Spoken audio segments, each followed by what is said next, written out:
What happens if you take a mega dose of creatine every day for 8 weeks? Right now, there's a growing movement in people taking large doses of creatine, not 5 grams, not 10, talking 20, 25, even 30 grams a day. That's 6 times the normal dose. And the interesting part is they're not doing it for their muscles. So today I'm going to walk you through exactly what happens to your body and your brain when you flood your system with creatine like this, including some surprising benefits in weeks 4 through 6 that you'd never expect. Now, to understand how mega dosing works, you first have to understand what creatine does in your body. Creatine is a natural compound that your body makes every single day in your liver, in your kidneys, and in your pancreas. And your body produces about 1 gram on its own. And if you eat meat or fish, the 2 primary sources of dietary creatine, you get another 1 to 2 grams from your diet. So for most people, they're running on just 2 to 3 grams total per day. And it's usually not enough. Here's why. About 95% of the creatine in your body gets stored in your skeletal muscles. Your muscles use it to regenerate adenosine triphosphate, also known as ATP, which is your primary fuel source that your cells run on. It is the currency of energy inside of your body. So every time you move, every time you lift something or even stand up, your muscles burn through ATP.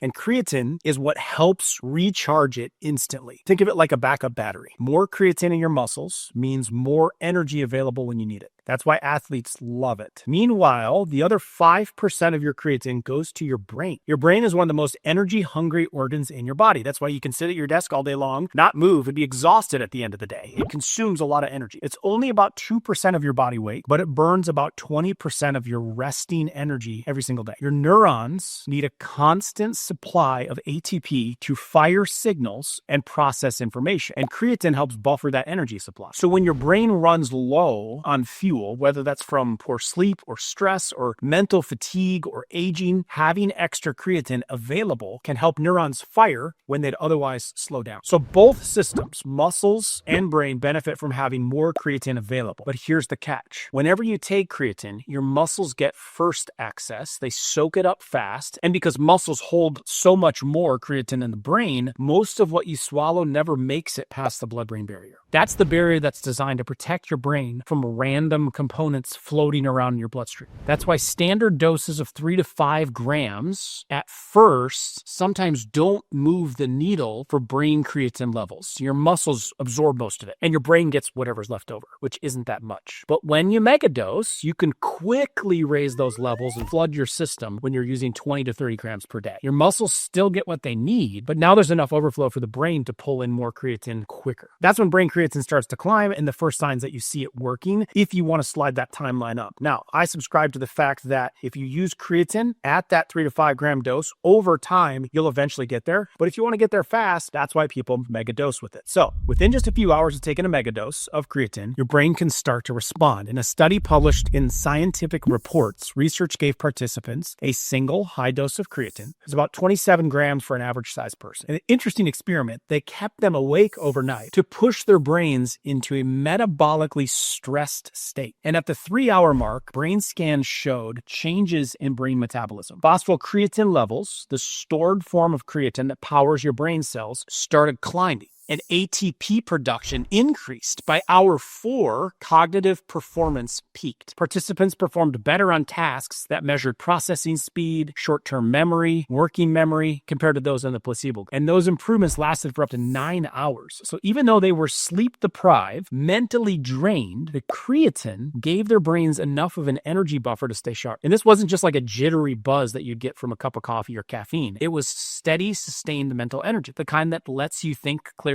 react faster, even when your body's running on empty. That's the power of a single megadose under stress. Next, what happens when you take it every single day for a whole week? Well, within the first week of taking 20 to 30 grams of creatine daily, your muscles start loading up fast. During the first couple of days, you might not notice much, maybe even a little bit of bloating as you retain more water, or a feeling of fullness in your stomach, especially if you're taking large doses all at once. Your muscles are absorbing creatine and beginning to saturate their stores, but the effects aren't obvious just yet. Then somewhere around day 3 to day 5, water retention kicks in. You might notice gaining 2 to 4 pounds overnight. But this isn't the kind of bloating or puffiness that you get from eating too much salt. A lot of people think creatine will make you bloat, but that's not what's going on here. This is water being pulled inside your muscle cells, making them look more full and feel more firm. That extra water inside the muscle also increases strength, and it helps preserve muscle tissue as you age. And that's critical, especially if you're in your 50s or 60s, when maintaining muscle is directly tied to independence and body functioning. You'll also start noticing a boost in physical energy. Things that used to feel hard start feeling a little easier. Then by day 7, studies show that muscle creatine stores can increase by about 20%,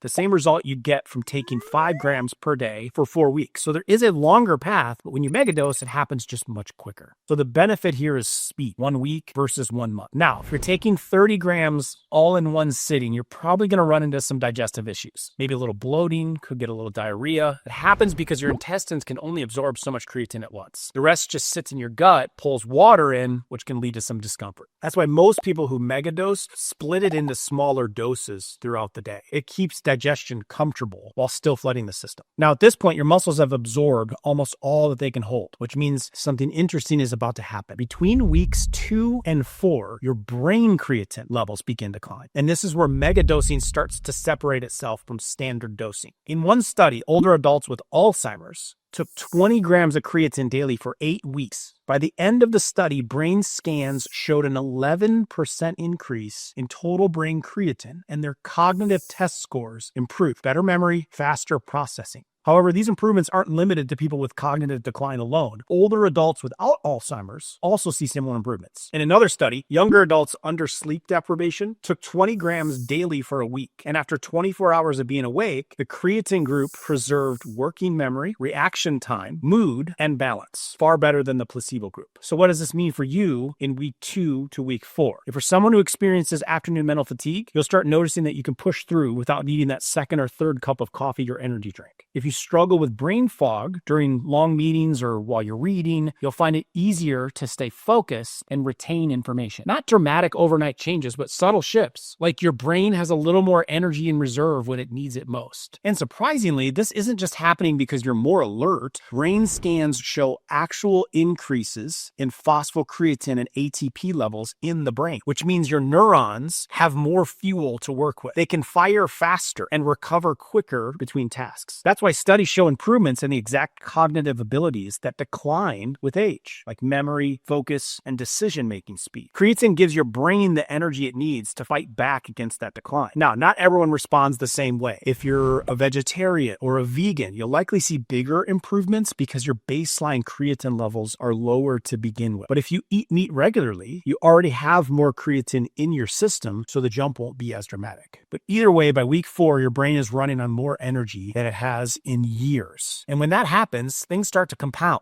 By week 4 to week 6, both your muscles and your brain are fully saturated. And this is where megadosing creatine really shows what it can do. Remember that sleep deprivation study that I mentioned earlier? Here's something else researchers found when they pushed participants through 24 hours with no sleep combined with intermittent exercise. The creatine group didn't just maintain cognitive performance, their physical endurance improved dramatically, and their coordination stayed sharp, even after a full day and a full night of stress. In fact, after 36 hours of sleep deprivation, the creatine group still performed better on tasks requiring executive function. This is important when you're facing real-world stress, the kind of situations where you need both mental sharpness and physical stamina. And for most of the week 4 through week 6, creatine gives you exactly that. Now, by around week 6, your body starts to hit a natural ceiling. Your muscles and your brain have absorbed all the creatine that they can hold. They've topped up their levels. Taking more at this point doesn't really add much of a benefit. The excess just gets filtered through your kidneys. That means you can scale back to 5 grams per day as a maintenance dose without losing any of the benefits. But there's one important thing you need to know about blood work. High doses of creatine, especially 20 to 30 grams per day, can elevate your blood creatinine levels. And contrary to popular belief, creatinine is just a waste product from creatine breakdown, not just a sign of kidney damage. However, most doctors see elevated creatinine and assume that there is a kidney problem. So my point is, if you are megadosing and you do get blood work during that period of time, tell your doctor, because obviously you have extra of the original product, you're going to see more byproduct, but it doesn't mean that there's any kind of a kidney issue. It just means you're getting rid of any excess that your body doesn't need. Creatine is safe, bottom line. It just affects lab results. So don't be alarmed if that test comes back elevated. Now,